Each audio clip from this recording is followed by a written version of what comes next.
What is up, Nuggets? It's your boy, Killer Pizza, here with a brand new video for you rascals and rapscallions out there. Now, for today's review, I'm going to be doing the new Scream Factory edition of 1986's Deadly Friend, directed by Wes Craven. Now, I'm surprised, first and foremost, that I've never heard of this movie before. The first time I heard about it, my good friend Tim Williams mentioned this to me about the release, and yeah, I don't know how I didn't know about a Wes Craven movie, but this was pretty good. I'll give you guys a little idea on the plot. It's about this kid, Paul. He's like this whiz kid. He's really good with robots and everything. He's like supposed to be a 10th grader in school, but moved up to like college classes. He's like a prodigy. And he's got this robot with him, he named BB, who has like a mind of his own and is kind of like his best friend.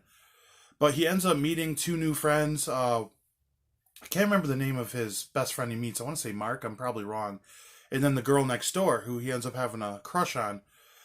But pretty much this girl has a very abusive father, and he ends up killing her by pushing her down the stairs by mistake. Don't want to give too much away, but, this is the whole plot of the movie. And it kind of becomes like a Bride of Frankenstein kind of scenario, which I wasn't really expecting. I didn't know what this movie was really about. But he ends up bringing her back to life. And then, as I like to say, chaos ensues, and a lot of people ended up getting killed. I mean, not a lot, but it's pretty much him kind of torn between the girl he obviously really likes, they brought back to life, and trying to stop her doing the killings and everything. So yeah, pretty much just like Bride of Frankenstein, but that's pretty much the plot in a nutshell. Yeah, like I said, this wasn't what I was expecting too much in this movie. Granted, I didn't really know what to expect, but it was pretty fun. This was like pure 80s cheese. I mean, and a problem I had with a couple other movies I went to review that I haven't put out yet, and a problem I had with Halloween Kills, which, sorry about that, guys. A lot of people got really mad that I didn't like that movie, but there wasn't good characters in those films. Now, that's something that this movie does really well. Like, the three of these kids together, it's believable that they're all friends, and it seems like a lot of fun. Like, it is a lot of fun to watch them, and it seems really natural, and for me, that really matters in a movie, like how natural and how much you care about the characters. Because if you don't care for the characters, who cares if they get killed off and everything? But yeah, he brings this girl back to life, and she kind of goes on like a killing spree, and that's something kind of strange about this movie too. Like, she doesn't. It's one of those movies where the killer isn't killing innocent people like a normal horror movie. She's kind of going after all these characters that were portrayed as really bad through the film. So it's almost like revenge or something. So once again, yeah, this really is close to a Frankenstein movie, Bride of Frankenstein. So yeah, that was pretty cool. Humor's pretty good in this movie. I can't think of too much I really didn't like about this. I would like maybe the kill count to be a little higher. There were certain kills that could have been a little better, though there is really good gore in this. Soundtrack is just okay. I would say this maybe dragged a little bit towards the third act, but not too bad. I mean, this had a lot of elements of sci-fi in it, and I'm not a big fan of sci-fi, so that kind of took me out a little bit, the whole robot thing. But, it is definitely a horror film. I did have fun with this movie.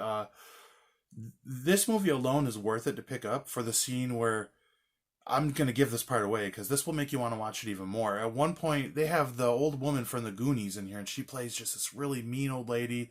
Like, they're playing basketball one day, the ball goes over her fence, and she takes the basketball, and she's just a bitch.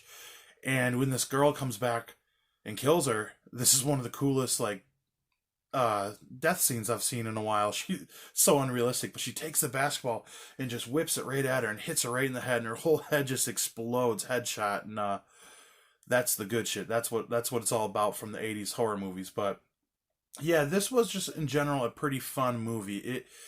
I like when movies have an element of like realism. I mean, besides all the robot stuff, I mean in the fact of like in the beginning, the true friendship between everyone and the relationships with the girl's evil father or the kid Paul, his mom is pretty good in this. Yeah, all the characters were really good. Kind of funny, not like as cheesy as I like some 80s horror movies, but this is a really good film. I would definitely recommend this. And I looked it up, and I believe this is available to watch on Hulu, so I would suggest checking this out. It's a fun movie. It would be a fun movie to watch with somebody. Yeah, that's pretty much my thoughts. I liked it all around. I would say maybe the ending fell a little flat for what I would have liked, but there is a shocker at the end, which is kind of fun. And like I mentioned before, Scream Factory, they actually have a Shocktober sale going on right now. If you're new to Scream Factory, you can get a lot of titles on their website right now, shoutfactory.com. And yeah, not the most special features, but we got a decent amount in here. And if you order anything from Scream Factory within the first 3 months it's released, you get the slipcover. Then underneath you have, which is cool about Scream Factory, the reversible cover. This is the original artwork, which Blu-ray's still in the Blu-ray player, but then you can see the new artwork. I just flipped it around. Whenever I get a slipcover, I like to switch them both out to have two different ones. But yeah, Wes Craven does it again. I can't believe I never heard of this movie. This is just another notch in his belt for his legacy of all the good horror movies he's made. This is a very good representation of 80s horror. This was fun. It was something different than what I normally like. I'm more of a slasher movie kind of guy. So as much as I don't like science fiction, it was kind of fun to add a little element of that in here. But yeah, overall, I wouldn't say the best. Far from worst. This was average, above average. This was pretty damn good, I would say.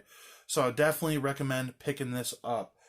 And I just want to let you guys know, next weekend I am going to be putting out 2 videos. So I know I normally put them out on Sundays at noon, but this next upcoming weekend I will have a review for Night of the Demons on Saturday, which is a film I actually meant to review last year. I've seen it a million times, but I watched it right before Halloween last year, and I just never recorded it. So I guess it's just going to become a tradition that I watch it every year around Halloween, which you should. It's one of the most classic Halloween movies you'll see. And then Sunday, Halloween Day, I have a little something different for you guys that might be a little fun. So keep your eyes open for that. Other than that, let me know what you guys are watching in the comments. What horror movies you guys like to watch around Halloween. Like, comment, subscribe. Feel free to share. Other than that, happy Halloween, blood, guts, gore. See you guys next weekend. Check you next time.